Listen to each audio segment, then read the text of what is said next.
Ngithanda ukubingelela abazalwane egameni lenkosi yethu enhle enguJesu Kristu namhlanje. Kuyisikhathi sokuba siphinde sizithobe phambi kaBaba uNkulunkulu wethu sibheke isifundo sethu sesikolo noma isikole sesabathi. Namhlanje sikhuluma ke nge-working love.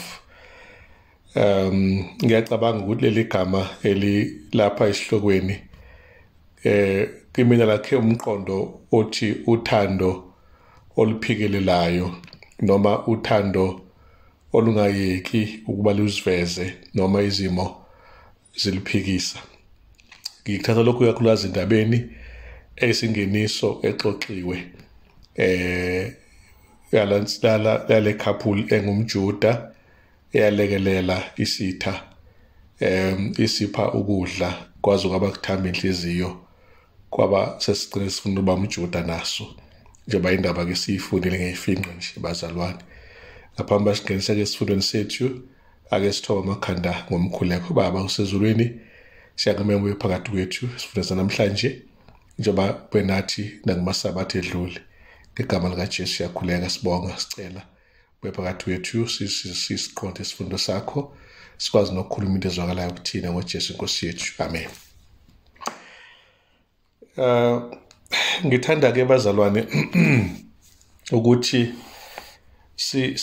sithi ukubheka emabhayibhelini ethu bengithi amabhayibheli ami ngiwaphethe la eduzane esiZulu ngawuzwa ke sifunda nje kakhulukazi ezahluke Isaiah 55 no Isaiah 58 ilapho yonke ingqikithi yendaba yethu ilele khona. And phakathi lamavesi ke esowafunda enye itonyulwe ngumbhali njengendimana yekhanda kwisifundo Isaiah 58 uverse 10 okhuluma kamnandi ngendlela eyisimangaliso ukuthi uma nje uzopha umuntu ompofu isinkwa sakho usuthisa umuntu ocindezelweyo ukukhanya kwakho kuyoqhamuka ebumnyameni bese nobusuku bakho bube njengemini.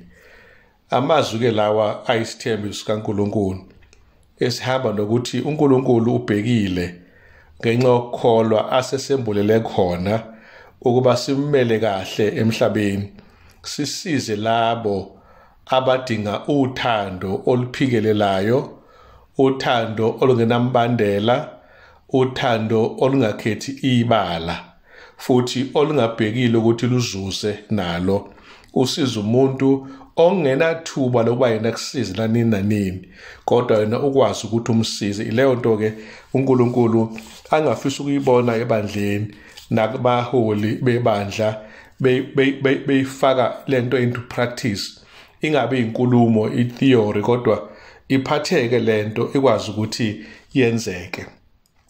Masibheka ke uIsaiah 58 u6 no7 kukhona vele asitshela khona bazalwane engicabanga ukuthi ukhuluma kanje akusikho lokhu kuzila engikukhethileyo yini ukuthukulula izibopho zobubi nokuxegisa imichilo yejoka ukukhulula abacindezelwayo nokwaphula konke amajoka na akusikho ukwabela abalambileyo isinkwa sakho nokuyisa abampofu nemihambima ekhaya lakho nokwembesa ohambaze lapho umbonayo.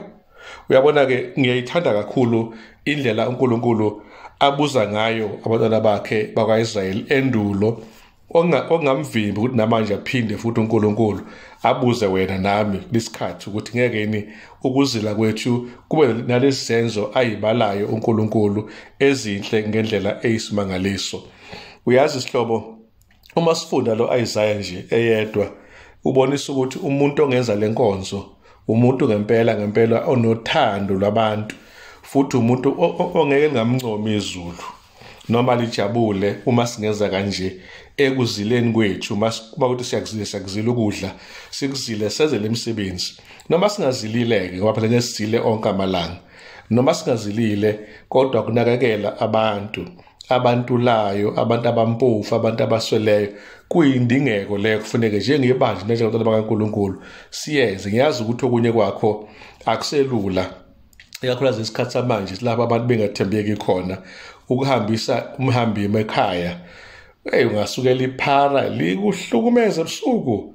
Yabona ikhona into enjengaleyo yokwesaba, kodwa uNkulunkulu yena uyafuna ukuthi sibe nayo indlela yokusiza abantu abadinga ukusizakala. Ngicabanga ukuthi imhambi make kungakuhle ibe nezindawo engamasenta egadwayo neziphephile basiwe khona kunobafaka endlini, ngoba phela ungasithola bese ngichazile usuhlukumezeka kanti thatha umuntu ongamela ngabe umfake endlini. Ngakho ke sibuka ke lapha ke uIsaiah 55 uverse 1 kuya ku7 usixoxela ke indaba emnandi yokuthenga into ethile mahala. Yabona ke lena idinga nje ukuthi sizwe kahle ngoba njengabantu abanomqondo osangulukile okukholwa awukwazi ukuthenga mahala. Ngeke sathi ukuthenga mase ukuthatha ungakukhokhela, kusesikhona ukuthenga, kodwa ngokombhalo ukuthenga utho mahala, kafushane nje ukuthenga isinkwa newayini, nokungamoshi imali kongesona isinkwa kongelona iwayini. Isinkwa ke simele ukudla nje konke okuhle uNkulunkulu akubusisile, kanti newayini imele nje zonke iziphuzo engahle idingeke, kungashiwo utshwala kodwa kushiwo isiphuzo nje ekuqhubeka amagrebhisi ngaleyo mihla yise kwakuthiwa iwayini. Kungefani neyayini utshwala lobo iwayini elibiliswayo, kodwa bekhona iwayini elingabilisiwe elifresh, lona ke elihlukile kuneyayini ngendlela ngeSihebheru sasendulo. Now so kukhona ke lapha ukuphikisana okuncane nje okukhona. Yini le contrast esiyibonayo? Iyona leyo yokuthenga ngaphandle kwemali. That is a contrast ngoba ayona into ejwayelekile. Uma uzothenga noma ngifuna ukugcwala emaphakethe emalini ubese uhambike uhamba-ke uyothenga ama imali encane nozofika ukwazi ukuthenga zoba kuncane futhi. Kodwa lapha uNkulunkulu ukhombisa ukuthi abantwana bakhe uthi abeze bazothenga bengazange bakhokhe. Uthi nina nonke enomileyo wozani emanzini nani elingenamali, wozani nithenge nidle, wozani nithenge ngaphandle kwemali. Yebo iwayini nobisi kungabizwa lutho. Nanso ke lo ndawana uverse 1 uyachaza uthi ke lapha uthi nichithelani imali kukho ongesiso isinkwa nenzuzo yenu kukho okunganelisiyo na. Abantu ke bayathenga izinto engizona ezingenelisi ngoba lobu utshwala babuthenga njalo. Akupheli ukuthenga utshwala, akupheli ukuthenga ugwayi, akupheli ukuthenga idakamizwa. Asifuneki njengabangcwele sidideke kuleyo ndawana. uNkulunkulu engathi ngasisiza singalenzi iphutha elifuzelelo kodwa sithenge okufanelekile okuzoba inzuzo kuthina mahala hayi ngoba sesikhokhile. uNkulunkulu lapha kuverse 3 bekani izindlebe nize kimi nizwe uyakuphila umphefumulo wenu. Ushova ukhuluma amaza plain acacile angadinge ichazwa uma ithi asithenge ngaphandle kokukhokha. Uthi ke ngiyakwenza nesivumelwano esiphakade izenzo zomusa oqinisileyo zikaDavide bheka ngimnike abe ngufakazi kubantu umholi nomyali kubantu. Davide kuhlonishiwa kakhulu uNkulunkulu. Bheka uyakubiza izizwe ongazaziyo nezizwe ebezingakwazi ziyakugijimela kuwe ngenxa kaJehova uNkulunkulu wakho nangenxa yongcwele kaIsrayeli ngokuba ukudumisile. uNkulunkulu uthi nje ngiyokudumisa ngikwenze ube ngumuntu odozela abanye bezizwe ongabazi kuwe ngoba bebona udumo uNkulunkulu akudumise ngalo. Uverse 6 mfuna uJehova esenokutholwa nimbizi eseseduze omubi makashiye indlela yakhe nomuntu owenza okubi imicabango yakhe abuyele kuJehova uyakuba nomusa kuye. Yebo abuyele kuNkulunkulu wethu ngokuba uyakwenza ukuthethelela kube kukhulu. Okamazwi lawa amahle indlela emangalisayo bazalwane. And then ngenxa sithenga-ke thina mahala, kodwa uNkulunkulu akazange asithenge yena mahala uma isitakula kusathane nobubi bakhe. Usithenge ngegazi elinqabile likaJesu indodana yakhe, njengoba esho uPetro wokuqala sahluko 1 kuverse 18 kuya ku-19 ukuthi sithengele thina indodana kaNkulunkulu eyahlatshwa emandulo, kodwa yambulwa ngezinsuku zethu ngenxa kuba kufanele sisindiswe elayo igazi lanele linqabile. uGenesis 3:15 yathenjiswa kwagcwaliseka lokho uma izalwa emhlabeni, nobutha uNkulunkulu ubekele nefanele phakathi kwesitha okusathane nebandla kanye futhi naye uJesu noSathane.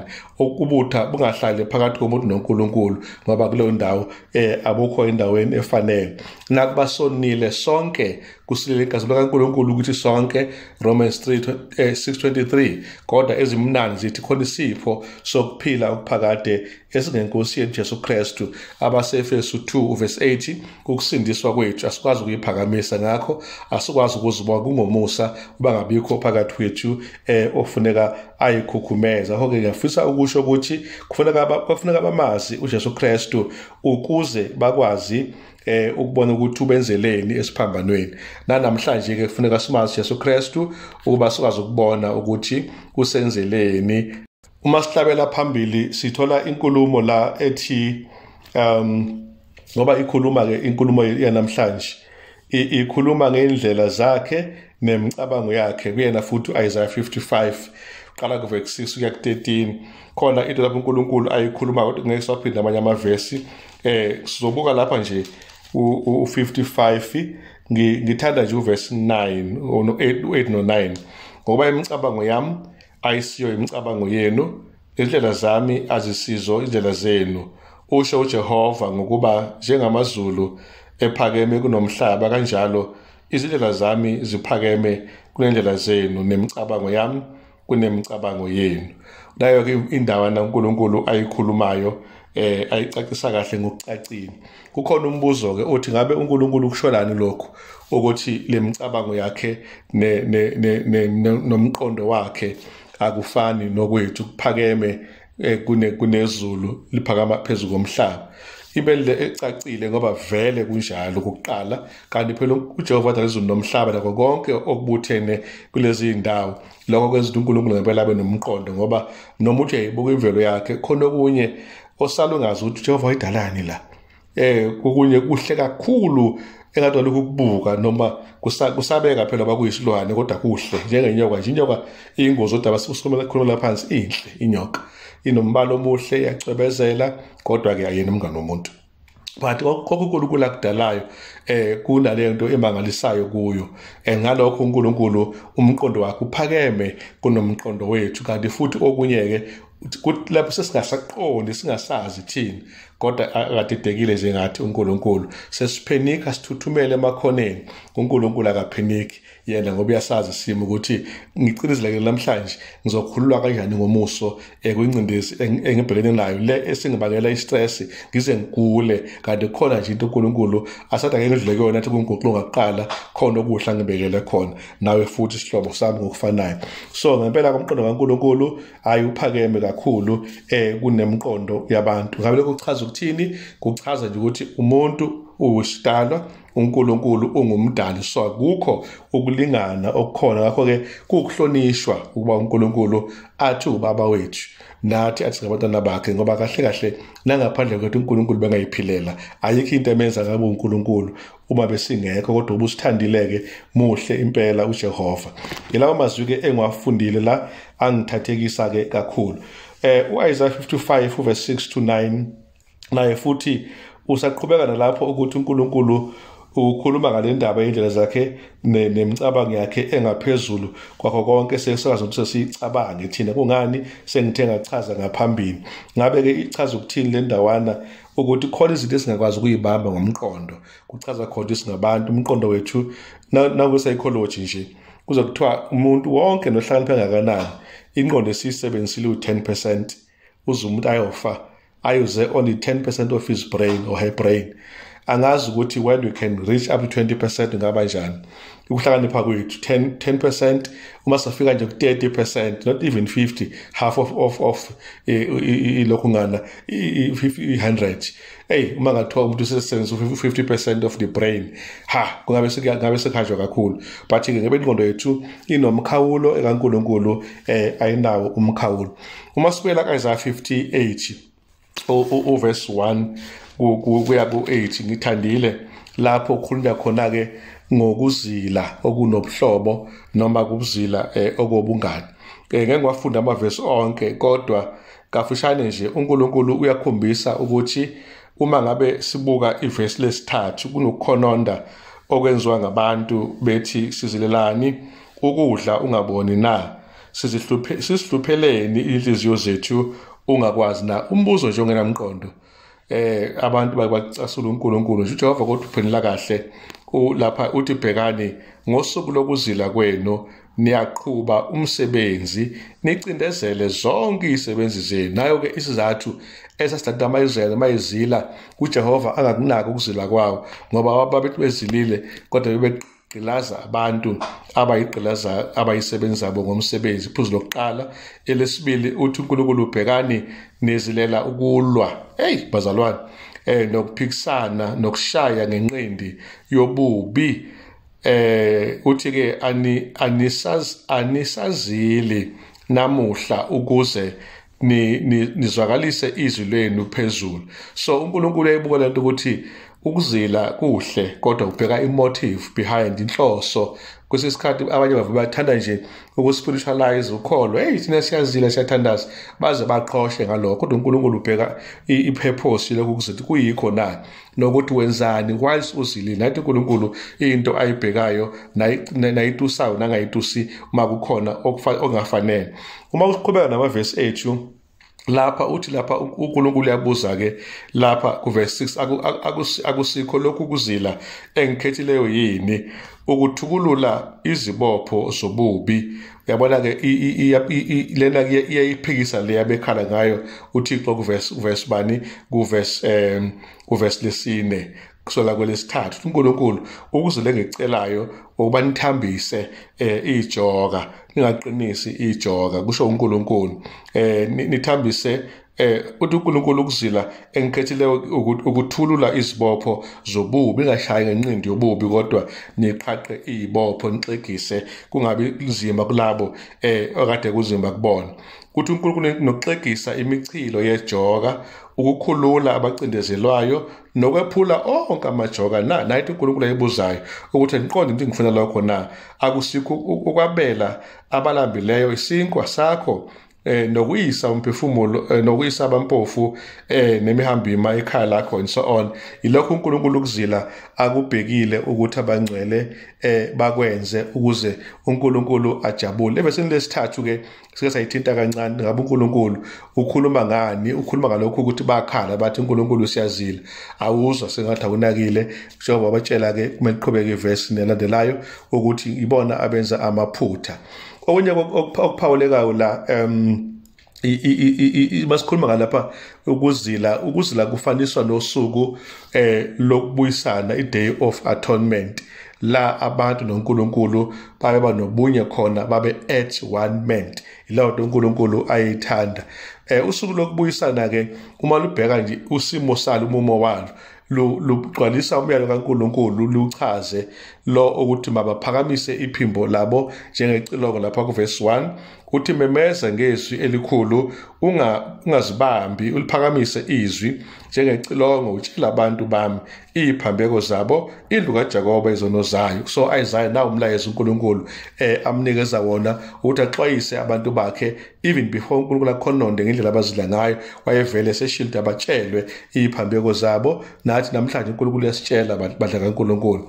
Ake sivume ukuthi khona siphambuka khona, noma sikeza ngamunye, noma ngemndeni, noma ngamaqoqwana, noma njengalo ibandla iningi lalo, noma ingxenye yalo, noma enkulu noma encane. Asibuye size kuJehova sizothenga ngaphandle kokukhokha ukuze sihlale sikahle phambi kwakhe uJehova. ukukholela ngani kuNkulunkulu Isaiah 58 verse 3 to 7 sesichazile-ke uJehova ukuthi ukhala ngakho ukuthi babe nayo incindezi behlukumeza abantu bakaNkulunkulu nangesikhathi bezilile bengenzi ukuba bathukulule imichilo nokunye okunjalo. So ilonto uNkulunkulu akhala ngayo okumele siqaphele ngaso sonke isikhathi. Masibheka la kukhulunywa ngokuzila nokulwa. Uma basiqhubeka sizwile ivesi la uthi nizela ukulwa and so on and so forth.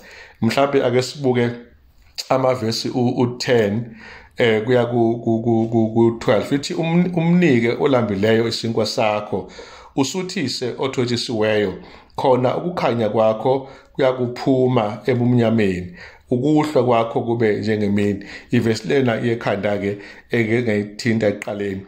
uJehova uyakuhola njalo asuthise umphefumulo wakho ezindaweni ezomileyo aqinise amathambo akho. Uyakuba njengensimu eniselwayo nanjengomthombo wamanzi omanzi wawo angaphuthi. Bengisophongolo ngeviki edlulile uma uhamba usuzofika uphongolo umoba wakho uluhlaza nalapha ke empangeni kathi mangidlula ngabona ukuthi ulihlaza impela kuyanisela kwesithi isikhathi nemvula ina kahle umoba wabo uhlaza muhle. Mase ngibuye ngasefiledi mangidlula lapha koShowe ngabona ukuthi uyasokola umoba wabo. Kusho ukuthi ke uNkulunkulu uthi asikuba njengomoba osokolayo noma njengane etshaliwe esokolayo, siyoba njengesitshalo esiniselwayo, into esese, into enhle, into ekhula ngendlela efanele. uNkulunkulu uma senza kahle uyosinika kanjalo. Uma sibheka nje umuntu olambile simqaphele ukuthi uyasutha athole izidingo zakhe. uJehova uyakukhola njalo osisifundeleyo uthi abavela kuwe bayakwakha izincithakalo ezindala ingane zethu evela kuthina noma inzalo yethu. Ubuye wakhe izisekelo zezizukulwane ezidlulileyo ubizwe ngokuthi umvali sikhala. Naye uNkulunkulu afuna ukuthi siyenzeke ziningi izikhala ezivulekayo bakithi emphakathini. Dala ukugula, idalwa kufelwa, idalwa indlala nokuntula nje ubulwazi. Ake sibe umvali isikhala ukuthi lento esinayo siyiphiwe siyise kuwona umphakathi siubonisa indlela yokumesaba nokumazi uNkulunkulu. Uma singumvali isikhala nomlungisi wemikhondo ukuba kuhlalwe khona. uNkulunkulu ufuna sihambe ngendlela imikhondo elungisiweyo ukuze konke esikwenzayo kube kuhle kuthandeke phambi kwakhe uNkulunkulu. Sesosiphetha ke isifundo sethu sihlobo sami. Siyambheka futhi uIsaiah siqhubeka naye la kuthiwa khona ngabe uNkulunkulu yini le angayiboni inhle la ekuzileni. Sengithe ngachaza ke ukuthi uNkulunkulu ukhuluma uthini la kaIsaiah 58 ngethemba sokukhumbula iqeda kuchaza. Kodwa uNkulunkulu ufuna ukusidela i-self denial akayiboni uma sizozila singenzi imisebenzi emihle kubantu abalambile, kubantu abancane ngamandla abangenamandla nele, kubantu izintandane nokunye okufuze lokho. Namhlanje ngidaba kakhulu ukuthi ngisho emndenini uthi umuntu engumfowabo kamfowabo, uma umfowabo eshona anganaki nje lutho oluzingane zomfowabo engathi nje engathi ubezaba yedwa lo bhuti oshonile. Ikakhulukazi ngakakhulu kahle izingane zakakwazi nokuthi ziyimele. Akusekho nje umndeni othanda ukuthi uyisondeze unike uthando nemfudumalo imbi lento ezakalayo ezweni lakithi, ikakhulukazi kubantu base-Afrika abamnyama ngoba leyo nto ayinabo ubu-Afrika nobuntu abukho kuyo. Izinto ezimbi kakhulu. Abanye bahambaze asikwazi nokuba sibambese, abanye abadlile asikwazi ukubabhekelela. Khona yebo nathi sipitshekile kodwa ngeke uswele ukunakekela ingane kamfowenu kadadewenu, ngeke uzoswela uThixo unalokho yokubusisa ngalento enhle oyenzayo. Ungakhohlwa ukuthi uJakobe uthi ukukholwa kufile kukodwa mangenayo imisebenzi. Ake sibuyise imisebenzi, hayi ngoba sisindiswa ngayo kodwa ezubufakazi bokusindiswa. Ake sibe nemisebenzi emihle yokwenza izinto ezimukelekile kwabanye abantu. Yabona mafunda uMateyu 25 verse 40 inkosi yaphendula-ke yathi laba abenze kanje benze kimi. Maseza abantu sibapha ukudla belambile, sibembesa behambaze, sibaphuzisa iziphuzo namanzi bomile, uthi uJesu lokho sikwenze kuye. Ngakho-ke khona isibusiso esikhulu. Kanti uJakobe 1 verse 27 ukhuluma ngenkolo ehlanzekile phambi kaThixo. hambela izintanda nabafelokazi usizini lwabo nokuhlanzeka ezintweni ezimbi zalomhlaba esiphila kuwona. So lokho kubalekile umbhalo wethu othanda ukusikhumbuza khona. Kodwa ngithanda kakhulukazi masiqhubekela phambili ukubuka uverse 13 no 14 kwincwadi kaIsaiah 58 ithi uma ulubuyisa unyawo lwakho kulo isabatha ukuze ungenzi umsebenzi wakho ngosuku lwami olungcwele, ulibize isabatha ngokuthi intokozo nolungcwele lukaJehova ngokuthi lunodumo, uludumise, ungahambi ngendlela zakho, ungawuqhubi umsebenzi wakho, ukhulume ize, khona uyakusijabulisa kuJehova, ngikukhweze ezindaweni eziphakemeyo zomhlaba, ngikuphe ukuba ulidle ifa likaJakobe uyihlo ngokuba umlomo kaJehova ukhulumile. Nawo kamazwi umbuzo uthi kungani uNkulunkulu ezofaka isabatha kule ndaba ayikhulumayo yokuzila na? Kuveleleke ngokumbhali ukuthi isabatha leli liyefana nosuku lokubuyisana, noma usuku lokubuyisana lwaluyisabatha ngokuthi nalo nanxa kusuku nje okelolu suku lesabatha ngokweviki, kodwa isabatha lomnyaka iyeli Sabbath yayingenziwa imisebenzi ngosuku lokubuyisana. Futhi ngosuku lokubuyisana laloqala kusukela kusihlwa luze liyophela kusihlwa kwenziwa yonke into efanelekile ngalo, kungezwa lutho olungafanele. Into ke efanayo nesesabatheni ukuthi isabatha liqala kusihlwa liphele kusihlwa, nakumele ngalo isabatha kwenziwe izindlela ezingezethu, kukhulunywe ize, kwenziwe izinto uNkulunkulu angayibekelanga ukuthi azibe ngezenzakalayo ngosuku lwakhe olungcwele. Leyo ndawana ke engiyifumene uma ngifunda ke la bafowethu. And then ke kuyavela ukuthi amasabatha ke akudala aqonda ukuthi leli sabatha likhethekileyo lonyaka njengoba sengishila lifana nesabatha leviki ngoba kungekho umsebenzi ngalo enziwayo uma ufunda uLeviticus 23:32.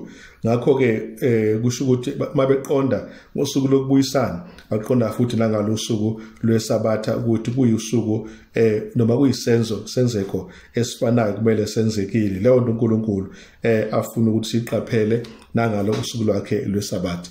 Hlobo zami, ngiyafuna nje ukusho ukuthi umhlaba ulahlekelwe kakhulu ngokungaqondi ngesabatha.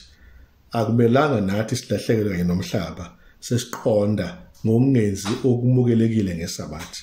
Na into engicela kubo bonke abazalwane singakhohlwa, uNkulunkulu bathi ngakhohlwa usuku lesabatha.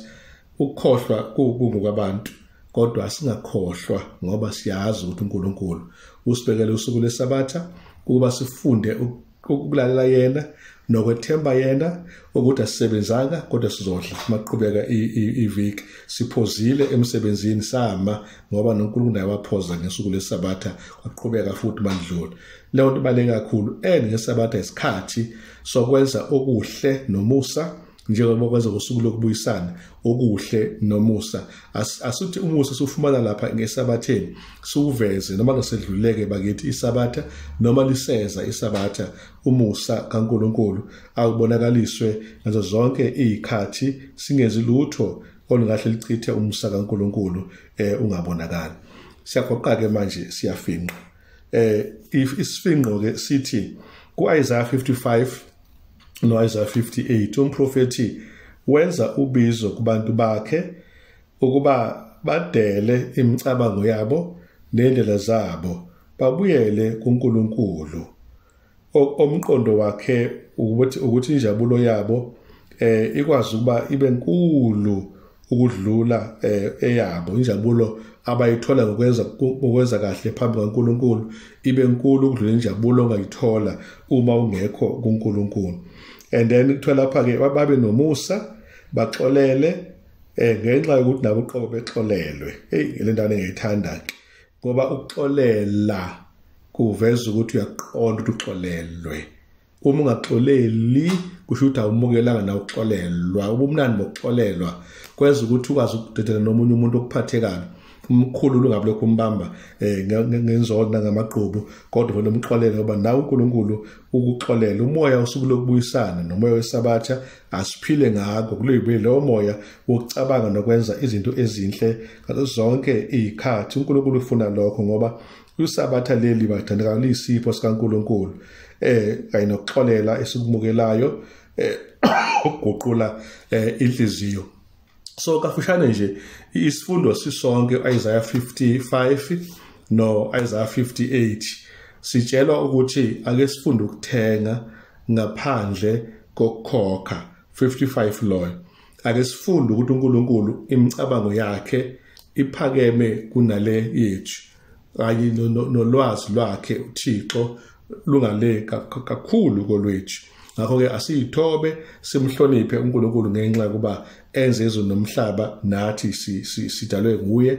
And then u58 yena ukhuluma nje yonke into yokuzila okumele yenzeke kuhle ukuzila, kodwa asaqhubeki nenqindi yokushaya abantu ngobubi, asaqhubeki nokuvalela ihlobo zethu, izandla zethu nobuso bethu. Abasasiboni nakusibona ihlobo zethu, izingane zehlobo zethu ezizintandane ayisazi noma sikhona, singomamncane, singomamkhulu, singo-anti, singomabomncane, singomalume, singogogo, singomkhulu. Ake sivulele izandla izintandane.